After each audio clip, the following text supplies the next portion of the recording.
Oh, but hey, let me just say this. Nobody had more student loans than I did, or that had less of a chance of paying them back.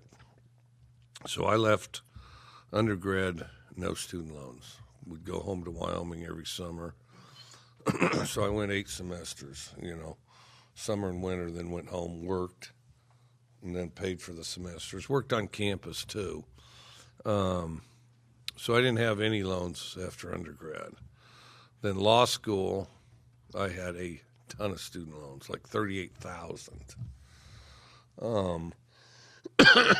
Then I had, then I got out of law school and wanted to look at coaching, and married and had my first daughter. So, so then I would have, I did the logical thing, to buy another year and to finance my coach football habit, and got a master's. I took out another student loan, which brought my total up to about $45,000. And at that point in time, they had about as much chance of getting $45,000 as they did $45 million, because that may have been the bill. I mean, $45 million, because make a billion, I don't care. I mean, and I figured they could only kill me once, and so then I started pursuing coaching. And in the midst of that, so you got to understand, my first job I made $3,000 for the year. My second job I probably made,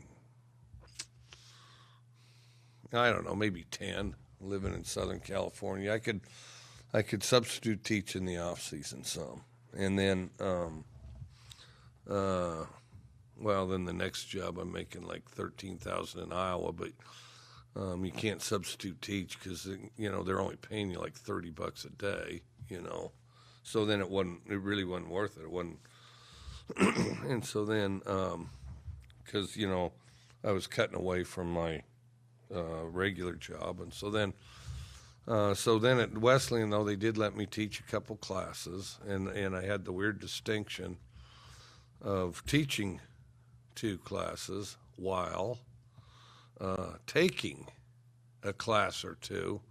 And the reason I took a class or 2, and the worst of it is the interest rate on my loans were crazy high, because mine were negotiated under the Carter administration. And not to get too political with those of you that may wilt, the Carter administration was not the administration to take your student loans out under, okay? But I did. I didn't have any choice. It's like, okay, let's see, wait till the next okay, here we go. No, so it's a high interest rate, like crazy high. I can't remember, like 8 or something. And then, I get, so I'm teaching class while taking class, because if you took class, then you could defer the loans until you quit taking class, see? And they did let you do it part-time. I could do it part-time. I didn't have to go full-time, which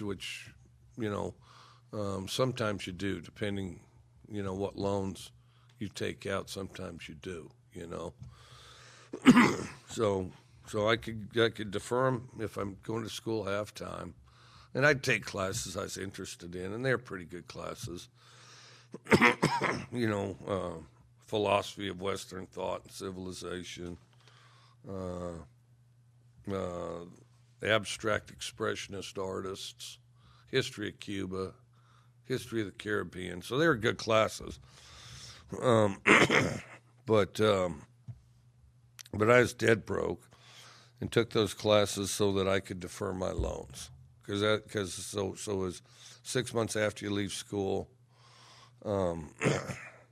6 months after you leave, then they start charging you interest on the loan and start calling for payments. Well, I didn't have any payments. I mean, couldn't pay to support myself. My wife's working, I'm working, not getting paid very much, and then daughter's at daycare. And so then well, so then occasionally the bill collector would call. So I tried to defer them as much as I could, take a class. So like during the season, no classes. During the winter classes, then I would have to go recruiting or something, and then I'd have to cut a deal with the teacher because I'd miss a significant class and, do a big paper or participate a bunch in class when you're there, that type of thing. So I'd negotiate that out. But I wasn't really doing it for a grade and didn't need the grades or anything. And then, and by then I was a pretty good paper writer, after law school and everything. And then sometimes these bill collectors would call you. And I'd have some knockdown, drag-out conversations with those jokers. So like all those videos that you've seen on the internet are nothing compared to what I was prepared to say to those guys. And then, and then the worst thing was then they would commingle, when you started making payments, they would commingle collection services. So one collection service says, we haven't heard from you in 4 months. Pay your full loans due, pay up or else. Like I'm going to just write a check for $45,000, of course. And then and then the other service would send you something saying, thanks for your payment, and we look forward to getting it next month. So I'm getting two contradictory things. One says, where are you at? And we haven't seen you. And I used to tell these guys, I said, listen, you can either give me another couple months. You can either give me another couple months or accept a lower payment amount, or else I'll go to Mexico. I'll drop off the grid. I'll disappear.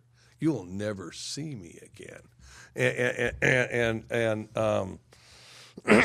so, and some were more reasonable than others, but some, like if you want to see some of the biggest pricks on earth, they work in student loan collection, and the fact that they'd work there, it's just relatively disgusting people. They're the type that aspire to be dog catchers or something like that. Okay, and then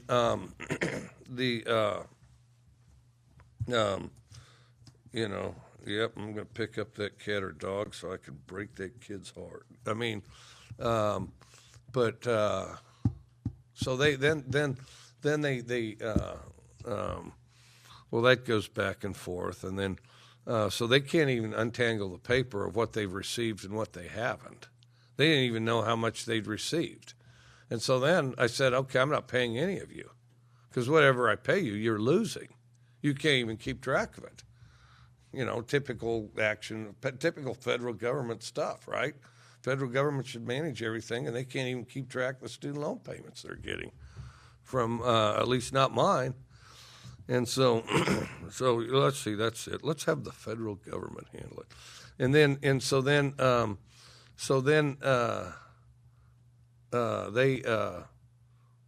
They can't sort their paper out.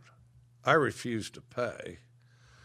And then somehow it starts going up the chain, like I didn't have much of an ability to pay anyway. Then it starts going up the chain, and then they get the thing, and then I start taking classes again, and then somehow I in the sea of bureaucrats, I ended up talking to somebody that had some sense, some reason, okay? And so he understands, okay, I'm going to write this up. Okay, yeah, you were getting stuff where they demanded payment, said you were 6 months behind, and then the other saying, thank you for the payment you sent. He goes, okay, I got you. And he did get the thing back on track. Okay, so then he gets it back on track. And as I get to the University of Kentucky, I'm able to make monthly payments on my student loan. And you can do the math. This was a lot of years. It wasn't until my second year as head coach at Texas Tech, that I got my student loans paid for. So needless to say, would I spend a week in jail to get rid of my student loans? I would have spent 3 months in jail to get rid of my student loans, and I would have done it happily. And eventually, before it was all said and done, leading prison calisthenics and stuff like that. You know, requesting certain menu items, stuff like that. You know, going to the best shank builder and get a good shank. You know, for if I needed anything like that. You damn right I would have gone. I would have gone for 3 months. That thing has been a corrupt mess for a long time. A week.